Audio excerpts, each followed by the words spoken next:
بسم الله الرحمن الرحيم. رب اشرح لي صدري ويسر لي أمري واحلل عقدة من لساني يفقهوا قولي. الحمد لله وكفى وسلام على سيد المرسلين. أما بعد فأعوذ بالله من الشيطان الرجيم. بسم الله الرحمن الرحيم. واعبدوا الله ولا تشركوا به شيئا وبالوالدين إحسانا وبذي القربى واليتامى والمساكين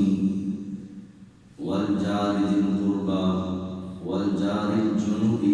والصاحب بالجنب وابن السبيل وما ملكت أيمانكم. صدق الله العظيم وصدق رسوله النبي الكريم الأمين. إن الله وملائكته يصلون على النبي يا أيها الذين آمنوا صلوا عليه وسلموا تسليما. درود پاک بابا دے بلند پڑھیں. الصلاۃ والسلام علیک یا سیدی یا رسول اللہ وعلی آلک واصحابک یا سیدی یا حبیب اللہ. الصلاۃ والسلام علیک یا سیدی یا نبی اللہ وعلی آلک واصحابک یا سیدی یا نور اللہ. مولاي صل وسلم دائما ابدا على حبيبك خير الخلق كلهم. هو الحبيب الذي ترجى شفاعته لكل هول من الاحوال مقتحم. يا اكرم الخلق ما لمن الوز به سواك عند حلول الحادث الامم. رب صل وسلم دائما ابدا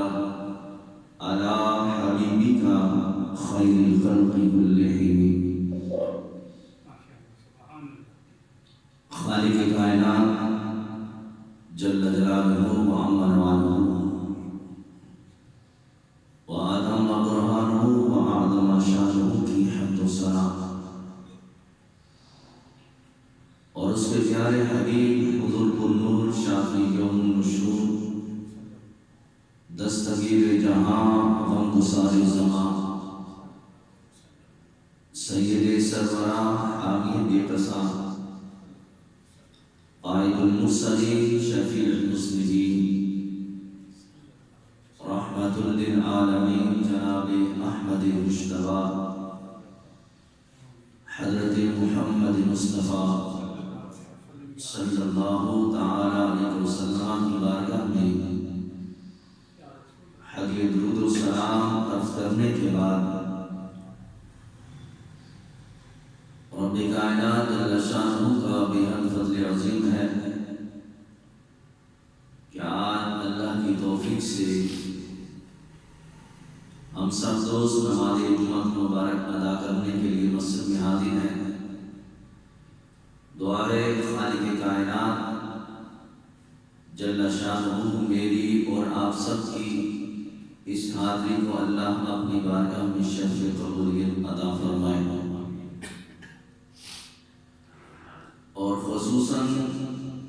رب کائنات جل شانہ مجھے حق سچ بیان کرنے کی اور ہم سب کو سن کر اس پر عمل کرنے کی بھی اللہ توفیق عطا فرمائے. حضرات محترم،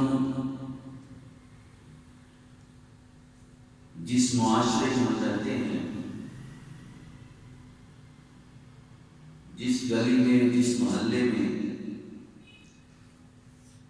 ہماری قیام گاہ ہے اور ہمارے گھر کے ساتھ وہ لوگ بھی بستے ہیں جو کلمہ گو ہیں، حضور علیہ السلام کے امتی ہیں، دین اسلام کو ماننے کے بعد جس طرح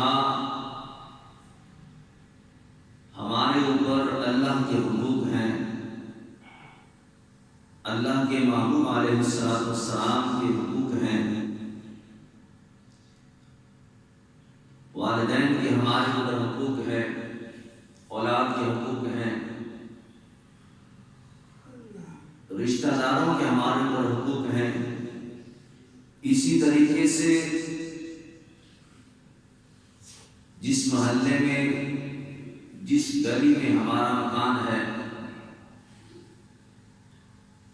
وہاں پہ ہمارے ساتھ رہنے والے دائیں بائیں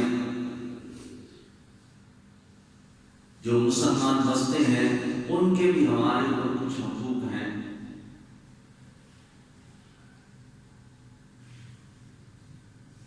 اللہ تعالیٰ جل شانہ نے دین اسلام ہمیں عطا فرما کے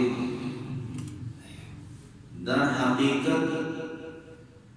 ہمیں اللہ نے زندگی گزارنے کا وہ نظام عطا فرمایا ہے کہ اس کی مثال کائنات کے اندر کسی اور مذہب کے اندر نہیں ملتی ہے۔ صرف یہ نہیں کہ ہم اللہ کی عبادت کریں اور بس اس کے علاوہ زندگی اپنی مرضی سے گزارے، ایسا نہیں ہے۔ اللہ تعالیٰ جل شانہ نے ہر شعبے کے لحاظ سے ہمیں بہت کچھ عطا کیا ہے۔ اسی طریقے سے اللہ نے معاشرے میں رہتے ہوئے گلی محلے میں ہمارے جو پڑوسی ہیں، ہمارے جو قریب بستے ہیں، اللہ نے ہمارے اوپر ان کی بھی کچھ ذمہ داریاں لگائی ہیں۔ ہمارے پڑوسیوں کے، ہمارے ہمسایوں کے بھی ہمارے اوپر کچھ حقوق ہیں، جس کو قرآن نے بھی بڑے آسان انداز میں بیان کیا ہے، اور ہمارے نبی علیہ السلام نے بھی وقتاً فوقتاً اپنے غلاموں کو سمجھایا ہے کہ اپنے پڑوسیوں کے ساتھ کس طریقے سے رہنا ہے اور ان کے کیا حقوق تمہارے اوپر لاگو ہوتے ہیں، ان کے ساتھ زندگی کیسے گزارنی ہے، ان کے ساتھ لین دین کیسے کرنا ہے، ان کے ساتھ کھانے پینے کے کیسے معاملات ہوں گے۔ یہ تمام چیزیں ہمارے نبی علیہ السلام نے اس امت کو عطا فرمائی ہیں، اور اس امت کو سکھایا ہے۔ صحابہ کے ذریعے سے اس امت کو سبق میرے نبی نے پڑھایا ہے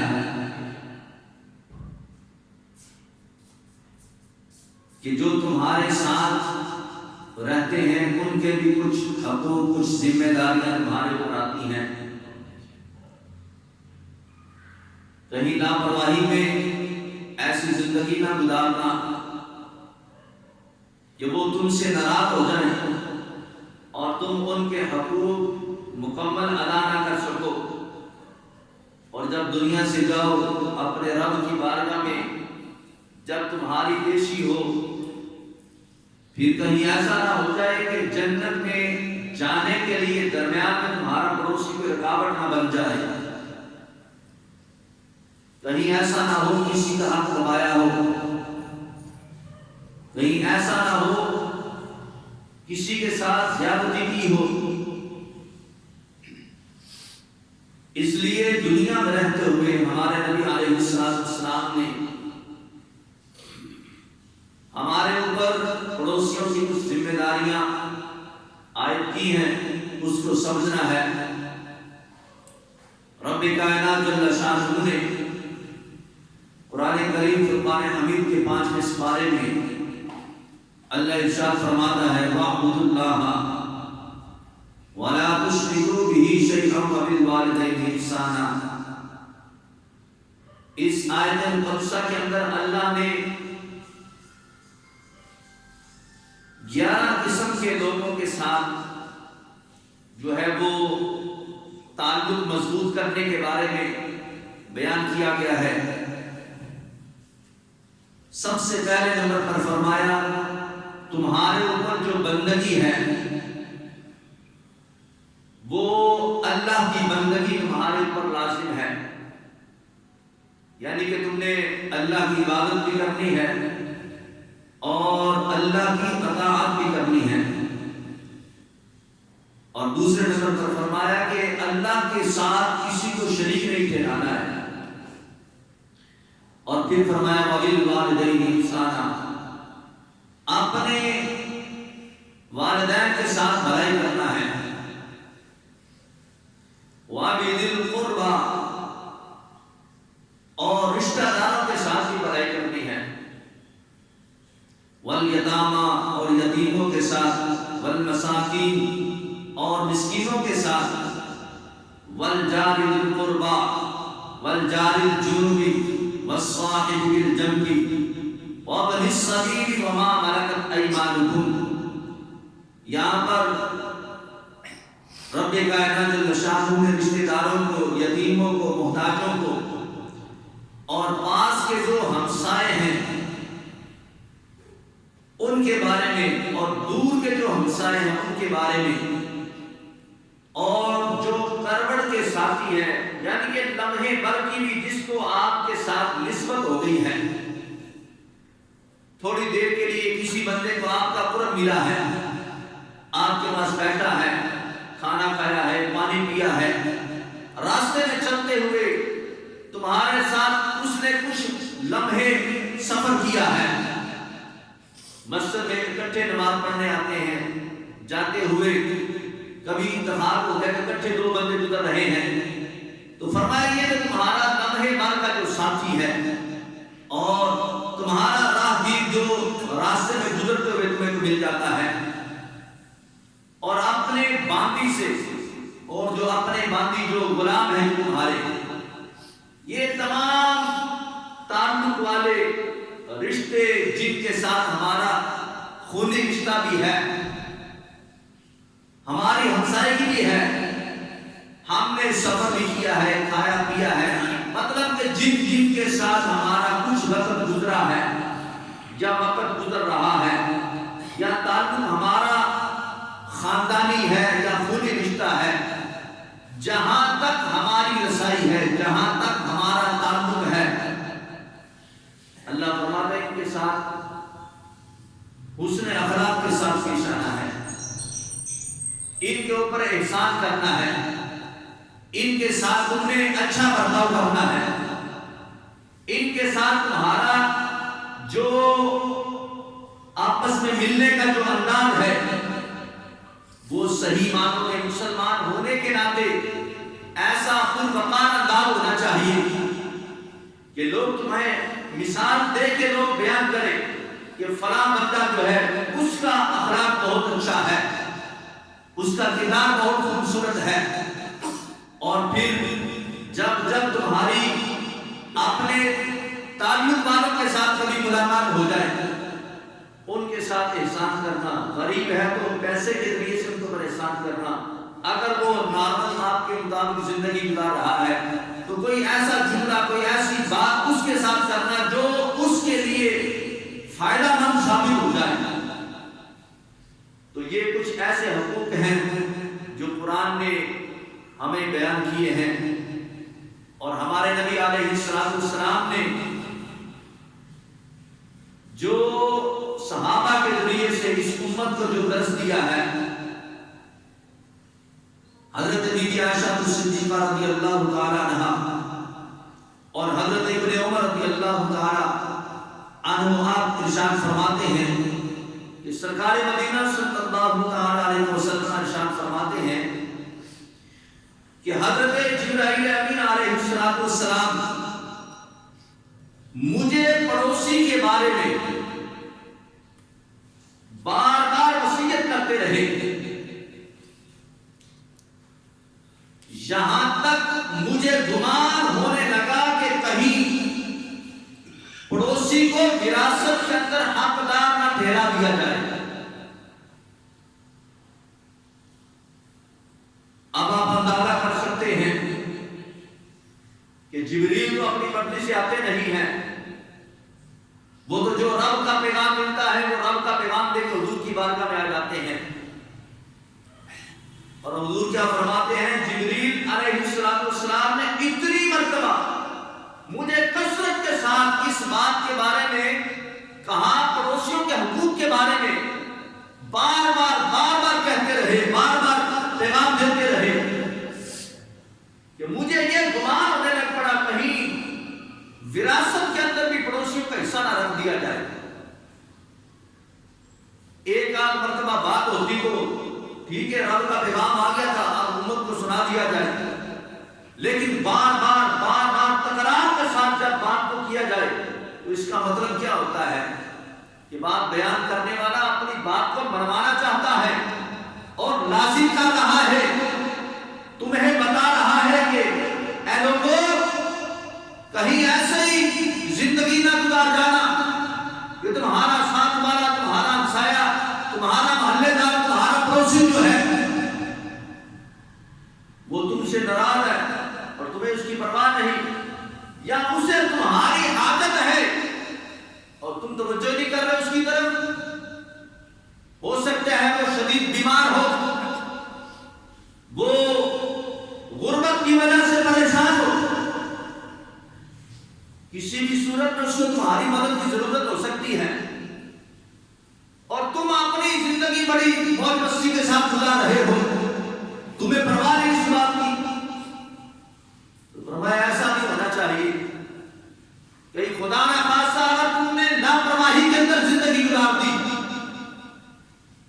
اور اپنے پڑوسیوں کا خیال نہ کیا اور تم نے توجہ نہ کی کہ میری گلی میں رہنے والا یہ بندہ غریب جو ہے یہ کیسے زندگی گزار رہا ہے، 4 دن ہو گئے، 5 دن ہو گئے، ہفتہ 10 دن گزر گئے، نظر نہیں آیا، کافی دن ہو گئے، اب بندہ توجہ نہیں کر رہا، نہ حال احوال پوچھتا ہے جا کے، نہ کوئی سلام کلام ہے، 2 ہفتے 3 ہفتے، مہینہ گزر گیا، 2 مہینے گزر گئے،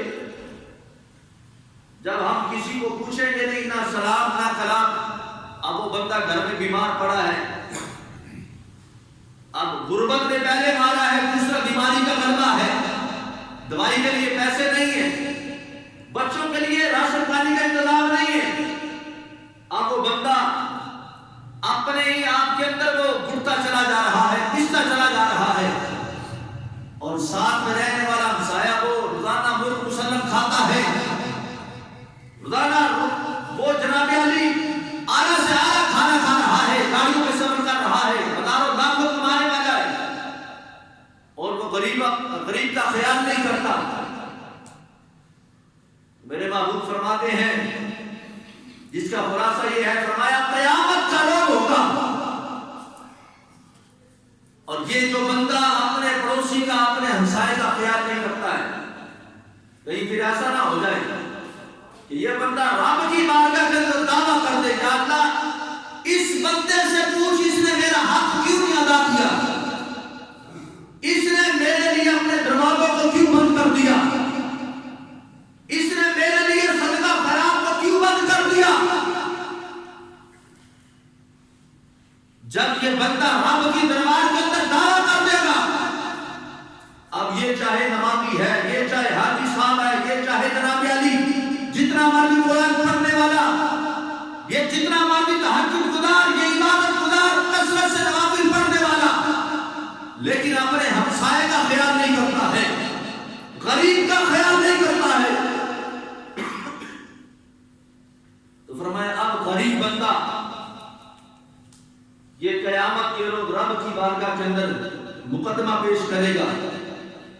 اپنے ہمسائے کا، یا اللہ اس سے پوچھ، میں غربت میں مارا گیا، اس نے کبھی مجھے پوچھا نہیں، اس نے کبھی میرے بچوں کا خیال نہیں کیا،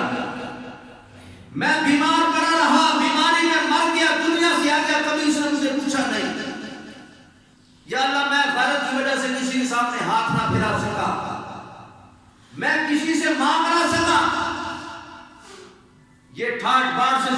گزارتا رہا، یہ عالی شان یہ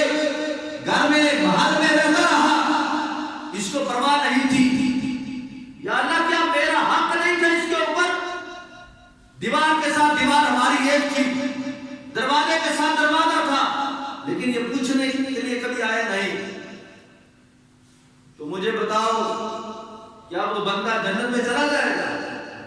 نہیں۔ پھر اس کو اپنے ذہن سے یہ گمان نکال دینا چاہیے کہ میں بہت زیادہ نیک ہوں، میں پکا جنتی ہو گیا۔ جنت اتنی سستی نہیں ہے۔ غریبوں کا حق مار کے، پڑوسیوں کا حق دبا کے، اپنے رشتہ داروں کا حق دبا کے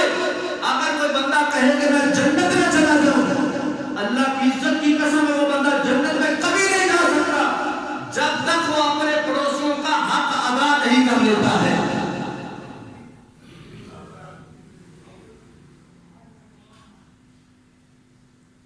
اس وجہ سے اپنے دائیں بائیں جو ہمارے پڑوسی رہتے ہیں ان کی طرف ہمیں توجہ کرنی چاہیے۔ ہمارے اوپر ان کے کس طرح کے حقوق ہیں اور کیا ہم وہ حقوق ادا کر رہے ہیں یا نہیں کر رہے، یہ بہت توجہ طلب بات ہے۔ ہمیں اس پر غور و فکر کرنا چاہیے۔ اچھا یہاں پہ ایک اور بات کرتا چلوں۔ ایک ہے کسی پڑوسی کی ضرورت کو پورا کرنا، اس کی حاجت کو پورا کرنا، یہ بھی بہت بڑی نیکی ہے۔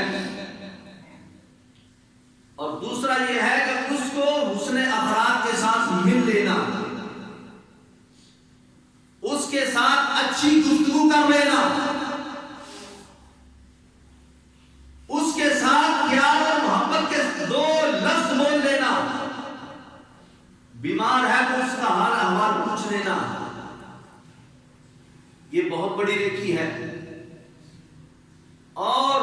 یہ جو محبت کے چند جملے جب ہم کسی کے ساتھ بولتے ہیں، آپ کو اس مقام پر پہنچا دیتے ہیں، ہو سکتا ہے تمہیں اس مقام تک تمہاری جو عبادت ہے وہاں تک نہ پہنچا سکے۔ اب دیکھو ذرا حدیث مبارکہ کے اندر ہمارے نبی علیہ الصلوۃ والسلام ارشاد فرماتے ہیں، اور حضرت ابو ہریرہ رضی اللہ تعالیٰ عنہ اس حدیث کو بیان فرماتے ہیں کہ ایک صحابی رسول نے حضور علیہ الصلوۃ والسلام کی بارگاہ کے اندر سوال کیا۔ اب سوال کیا ہے؟ فرمایا حضور ایک عورت ہے ہمارے محلے میں رہتی ہے، وہ بڑی عبادت گزار ہے، بڑی کثرت سے قرآن کی تلاوت کرنے والی، صدقہ خیرات کرنے والی، نوافل پڑھنے والی، سب کچھ اس کے پاس ہے، عبادت کے تمام درجات وہ ادا کر رہی ہے، تمام احکامات کو پورا کر رہی ہے، لیکن کیا ہے؟ فرمایا وہ زبان کی تھوڑی سی تیز ہے، جب بولتی ہے تو پھر وہ جھگڑا کرتی ہے، ہمسایوں کے ساتھ اس کے معاملہ بہتر نہیں ہے۔ بڑی توجہ طلب بات ہے ذرا، وہ جب کسی سے بولے تو جھگڑا کرتی ہے، تو میرے حضور علیہ السلام نے فرمایا وہ جہنم میں ہے۔ نماز بھی ہے، قرآن کی تلاوت بھی ہے، صدقہ خیرات بھی ہے، سب کچھ ہونے کے باوجود ابھی اس مقام تک نہیں پہنچی کہ اس کی بخشش ہو جاتی۔ تو گویا کہ نماز، روزہ، زکات، قرآن کی تلاوت، عبادت، تسبیحات، ذکر و اذکار ہونے کے باوجود ابھی کچھ کمی رہ جاتی ہے، جو بندے کے کردار سے وہ کمی پوری ہوتی ہے، جو بندے کے اخلاق سے وہ کمی پوری ہوتی ہے۔ اگر اخلاق اچھا ہے، اس کا کردار صاف شفاف ہے، تو پھر وہ بندہ جنت کا حقدار بن جاتا ہے۔ اب صحابی رسول نے دوبارہ سوال کیا، فرمایا حضور ایک اور عورت ہے، وہ نماز تو پڑھتی بس جو وقت کی جو نماز ہوتی ہے، عبادت ہوتی ہے، وہ تھوڑی بہت عبادت کر لیتی ہے، صدقہ خیرات بھی اتنا کثرت سے نہیں کر پاتی، غریب ہے بیچاری، وہ پنیر کی روٹیاں بناتی ہے، پھر اس کے مزید ٹکڑے کر لیتی ہے، یعنی کہ پوری روٹی صدقہ کرنا اتنی بھی گنجائش نہیں ہے، ایک روٹی کے بھی کئی ٹکڑے کرتی ہے تو تھوڑا تھوڑا لوگوں میں تقسیم کر دیتی ہے، صدقہ کر دیتی ہے، نہ کثرت سے نوافل ہے، نہ زیادہ جناب ذکر و اذکار ہے، زیادہ عبادت گزار نہیں ہے، لیکن فرمایا حضور میں زبان کی بڑی میٹھی ہے، جب بولتی ہے تو بڑے پیار سے بولتی ہے،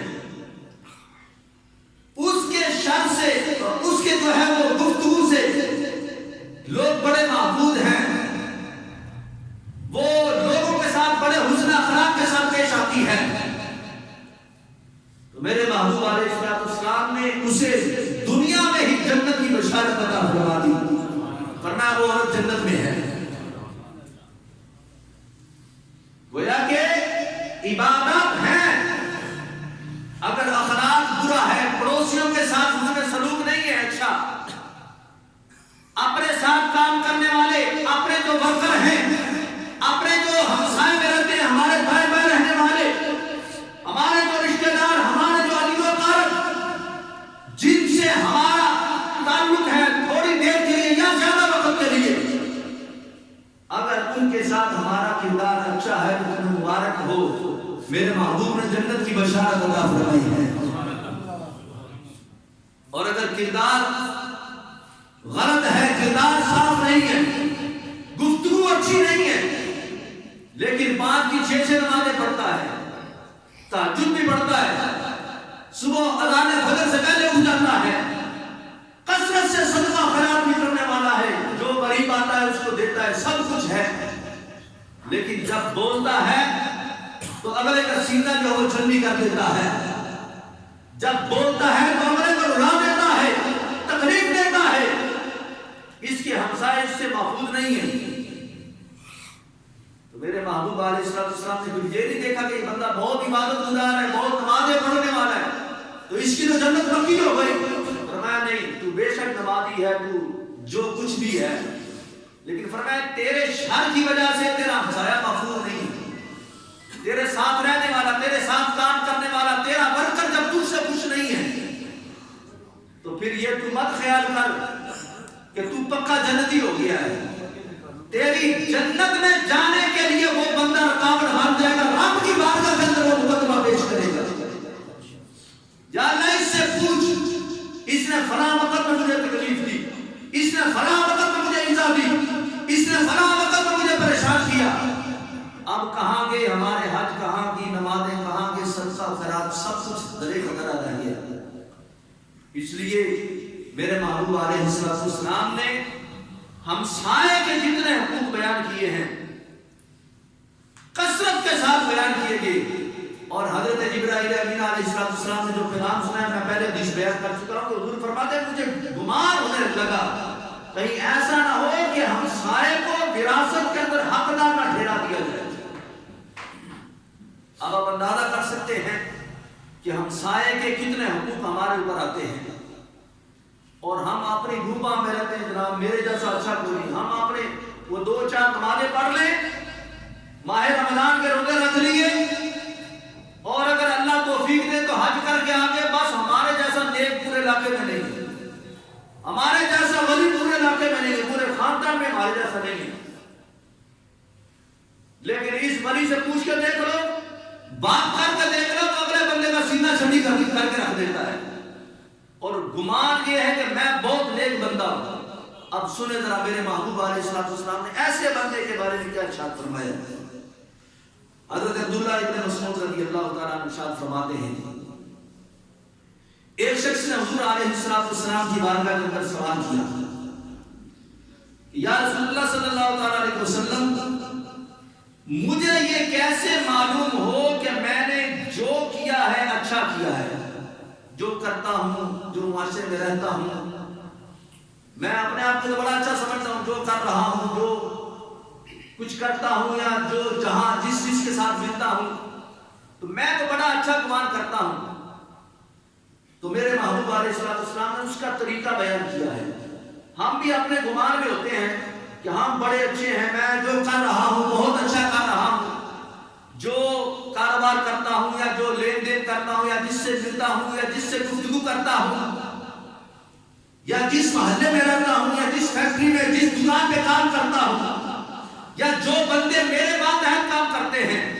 تو بندہ سمجھتا ہے کہ میں بہت اچھا ہوں. تو حضور کی بارگاہ میں سوال کیا کہ حضور آپ بتائیں کہ اب کیسے پتا چلے گا کہ میں اچھا ہوں یا برا ہوں؟ تو میرے محبوب علیہ السلام نے فرمایا جیسے تمہیں لوگ کہیں، اگر تمہیں لوگ اچھا کہتے ہیں تو تم اچھے ہو، پھر تمہارا کام اچھا ہے. اور فرمایا اگر تمہیں لوگ برا کہتے ہیں تو پھر تمہارا کام بھی برا ہے، پھر تم اچھے نہیں ہو. اچھا کئی ایسے لوگ ہیں بیچارے اپنے گمان میں تو ہوتے ہیں کہ بڑے مطلب وہ اپنے آپ کو سمجھتے کہ ہم بڑے نیک ہیں، بڑے اچھے ہیں، اور لوگوں کے سامنے جاتے لوگ بھی اس کا دل رکھنے کے لیے اس کے سامنے تو بات نہیں کریں گے، لیکن جب وہ چلا جاتا ہے پھر اس کے بعد اس کی اصلیت کھلتی ہے کہ بڑا رہتا نہیں نمازی ہے، نماز پانی پڑھ دے مسیطے میں تو ہر وقت مسیطے، لیکن کی یہ نمازیوں کا نفس کی دعوت کیتا ہے. محلے میں رہتا تو جس کے ساتھ ملتا ہے جناب اس کے ساتھ اتراتا، اس کے ساتھ لڑائی کرتا. اب وہ بندہ اپنے آپ کو بڑا نہیں سمجھتا ہے، لیکن جو علاقے والے ہیں، جو بات والے ہیں، جو ملنے والے، جو دوست احباب ہیں، جو محلے والے ہیں، جو آپس کے جو مقتدی جو نمازی ہیں، جب آپس میں بات کرتے ہیں تو اس کی برائی بیان کر رہے ہوتے ہیں، اس کی اچھائی نہیں بیان کرتے. تو یاد رکھو جس کے بارے میں لوگ جیسا گمان کرتے ہیں اور میں پھر اس کے بارے میں ویسا ہی فیصلہ کیا جاتا ہے. جیسے حدیث پاک میں آتا ہے ایک جنازہ گزر رہا تھا اور کچھ لوگ اس کے بارے میں باتیں کر رہے تھے، تو حضور علیہ السلام فرماتے ہیں واجبت. پھر کچھ دیر کے بعد ایک اور جنازہ گزرا، پھر کچھ لوگ باتیں کر رہے تھے، تو حضور نے سن کے فرمایا واجبت، واجب ہو گئی. تو صحابہ نے حضور کی بارگاہ میں سوال کیا حضور کیا واجب ہو گئی، اب اس سے مراد کیا ہے؟ صحابہ کو پتا تھا کہ حضور علیہ السلام دلوں کے حالات بھی جانتے ہیں، وہ فرش زمین پہ رہ کے عرش بری کی خبریں بھی دیتے ہیں، اللہ نے ہر قسم کا آپ کو علم غیب عطا فرمایا ہے. صحابہ نے سوال کیا حضور کی بارگاہ میں حضور کیا واجب ہو گئی؟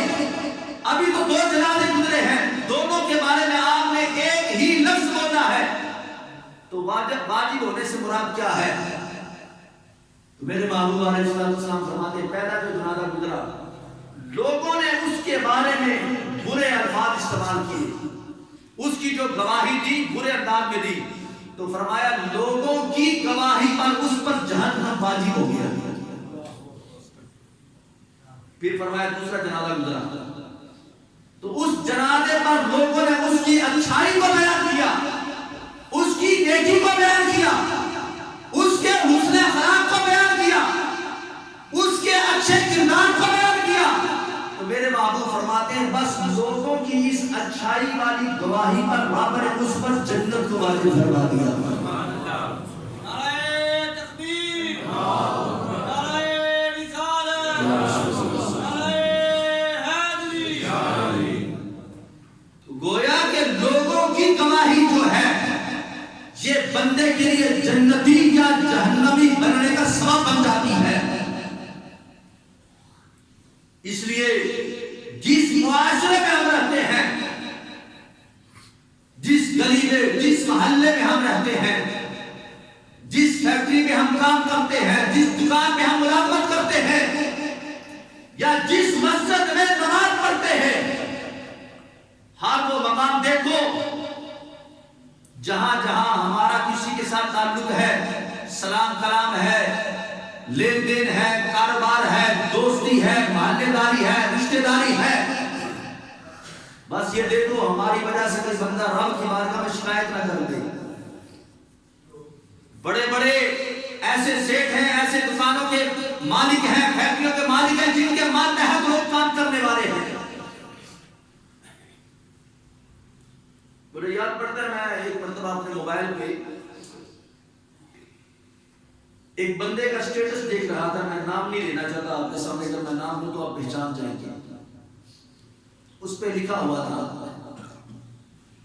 اس وقت سے ڈرو. اس کا کچھ مفہوم اس طرح تھا کہ اس وقت سے ڈرو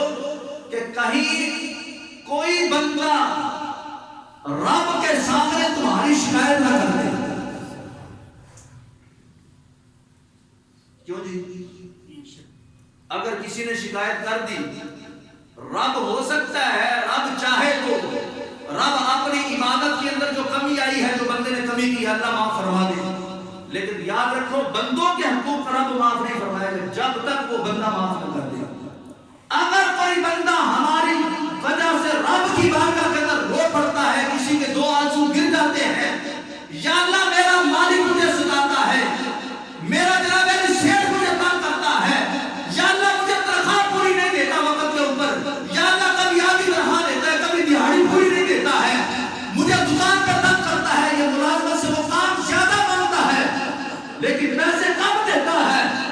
اگر اس ملازم نے رب کی بارگاہ کے اندر تمہارے لیے کوئی 2 آنسو بہا دیے، اللہ کی عزت کی قسم ہے ساری رات کا سجدہ تجھے رب کی بارگاہ سے نہیں بچا سکتے. تمہاری ساری زندگی کی عبادت تجھے رب سے جنت نہیں دلوا سکتی اگر کسی غریب کے 2 آنسو رب کی بارگاہ میں تمہاری وجہ سے گر گئے. آج کتنے سیٹ ہیں، کتنے دکانوں کے مالک ہیں، کتنے فیکٹریوں کے مالک ہیں، وہ ذرا ٹھنڈے ذہن کے ساتھ ذرا سوچیں میرے ماتحت کتنے بندے کام کر رہے ہیں، کتنے ورکر میرے نیچے کام کرتے ہیں، اور میں ان کے ساتھ کیسا بہیو کر رہا ہوں. کیا ان کو موقع کی مناسبت کے ساتھ کیا ان کو پے پوری کر رہا ہوں؟ کیا ان کی محنت کے مطابق ان کو اجرت پوری دے رہا ہوں یا ان کی اجرت میں سے کمی کر رہا ہوں کہ جتنے بچ سکتے ہیں بچا لو اس سے. اگر کسی غریب کا، کسی مزدور کا اگر ہم نے حق مار لیا اور اس نے رب کی بارگاہ میں شکایت کر دی، یا اللہ یہ تیرا کیسا بندہ ہے جو میرا حق ادا نہیں کر رہا، تو پھر یاد رکھو یہ جمعے ضائع ہو، یہ فجر کے ٹائم سردی میں اٹھ کے مسجد میں آنا سب ضائع ہو گیا. میں صحیح کہہ رہا ہوں. آپ نے چاہے ساری زندگی کعبے کا طواف کرتے کرتے گزار دی، ساری زندگی جتنے سال زندگی تھی اتنے حج کر لیے، لیکن کیا ہے یہ 2 آنسو کسی غریب کے اندر نکل گئے ہماری وجہ سے رب کی بارگاہ میں، کوئی حج ہمیں نہیں بچا سکے گا. اس لیے خدا را اپنے گرد و پیش کے ماحول کو دیکھیں، اپنے پڑوسیوں کو دیکھیں، اپنے رشتہ داروں کو دیکھیں، اپنے کام کرنے والے ورکرز کو دیکھیں، اپنے ماتحت کوئی بھائی ہے، بہن ہے، رشتہ دار ہے، ہر کسی کا جائزہ لے، جانے سے پہلے اس کو راضی کر لے. اگر کوئی 10 روپے میں راضی ہوتا ہے اس کو 10 دے کے راضی کر لو. اگر اس کی کوئی ضرورت زیادہ ہے، اگر تمہیں رب نے توفیق دی ہے تو پھر کوشش کرو اس کی ضرورت پوری کر دو. اگر کسی کے ماتحت کوئی بندہ کام کرتا ہے، یہاں پہ چونکہ بہت سارے ہمارے دکانوں پہ کام کرنے والے ورکر یہاں پہ نماز پڑھنے کے لیے آتے ہیں، میں خاص کر جو دکانوں کے جو مالک ہیں میں ان سے کلام کر رہا ہوں جن کے ماتحت یہ غریب طبقہ کام کرتا ہے. خدا کا نام ہے، رب کی بارگاہ میں ہر کسی نے جواب دینا ہے. میں نے اپنی قبر میں جانا ہے، آپ نے اپنی قبر میں جانا ہے، غریب نے اپنی قبر میں جانا ہے. لیکن اگر کسی غریب نے کل بروز کے وقت رب کی بارگاہ میں یہ شکایت کرتے ہیں کہ اللہ میرا مالک مجھے بڑا تنگ کرتا تھا، تو پھر یاد رکھو یہ نمازیں نہیں بچائیں گی. پھر وہ غریب جنت اور اس مالک کے درمیان وہ رکاوٹ بن جائے گا جب تک اس کی مانی نہ جائے گی تجھے رب جنت نہیں عطا فرمائے گا. اس وجہ سے اس وقت سے پہلے اپنے جو ہمسائے ہیں، اپنے رشتہ دار، اپنے جو ورکرز ہیں، جو غریب طبقہ ہے، جو ہمارے ماتحت ہے، میرے نیچے جتنے ہیں، میرے بہن ہیں، میرے بھائی ہیں، میری اولاد ہے، میری بیوی ہے، میرے گھر کے افراد ہیں، میرے دائیں بائیں آگے پیچھے رہنے والے میرے رشتہ دار، میرے دوست احباب، جہاں میں کام کرتا ہوں، یعنی کہ جہاں تک رسائی ہے وہاں تک بندہ غور کرے، اور جس کو جو حاجت ہے اگر تجھے اللہ نے توفیق عطا فرمائی تو پھر اس کی حاجت پوری کر۔ اگر تو پوری نہیں کر سکتا، اگر حاجت پوری کروا سکتا ہے تو پھر بھی تیرے اوپر لازم ہے کہ تو کوشش کر۔ ہو سکتا ہے تیرے ایک مرتبہ کسی شیخ کے ساتھ ملنے سے غریب کا بھلا ہو جائے یار، کیا نہیں ہو سکتا؟ اب پتہ ہے غریب بیچارہ بار بار تو مالک کو کہنے سے رہا، تو دوسرا بندہ ہو سکتا ہے وہ بندہ تھوڑی سی سفارش کر دے تو چلو غریب کی کسی طریقے سے سنائی ہو جائے، اس کا بھلا ہو جائے، اس کے بچے دعائیں دیں گے، وہ رات کو اٹھ کے تیرے لیے دعا کرے گا یا اللہ اس کا بھلا ہو، اس نے میرے ساتھ اتنا میرے ساتھ جو ہے وہ نفع والا کام کیا ہے۔ تو اس وجہ سے ہمیں دنیا میں رہتے ہوئے جہاں ہم اپنی ضرورتیں پوری کرتے ہیں، اپنے بچوں کی ضرورتیں پوری کرتے ہیں، اپنے دائیں بائیں رہنے والے جو ہمارے ہمسائے ہیں، ہمارے دوست احباب ہیں، ہمارے جو ورکرز ہیں، ہمارے جو رشتہ دار ہیں، ہمارے جو ساتھ نماز پڑھنے والے نمازی ہیں، ان کا بھی خیال کیا کریں، ان کا بھی حال احوال پوچھا کریں، کبھی طبیعت کے لحاظ سے، کبھی سیلری کے لحاظ سے، کبھی ماہانہ کے لحاظ سے، کبھی جناب علی اخراجات کے لحاظ سے، کبھی لباس کے لحاظ سے پوچھ لیا، مطلب جو بھی ضرورت ہے حال احوال پوچھنے میں کوئی فرق نہیں پڑتا، اگلا بندہ خوش ہو جائے گا جب آپ کسی کو پوچھ ہی لیں گے۔ چلو کسی کو نہیں دے سکتے، کسی کے ساتھ دو بول میٹھے بولنے، اللہ اسی پہ راضی ہو گئے انشاءاللہ تعالیٰ یہی دو بول ہمارے لیے جنت میں جانے کا سما پیدا کر دیں گے۔ اللہ تعالیٰ مجھے اور آپ سب کو امت کی سمجھ اللہ توفیق عطا فرمائے، آمین۔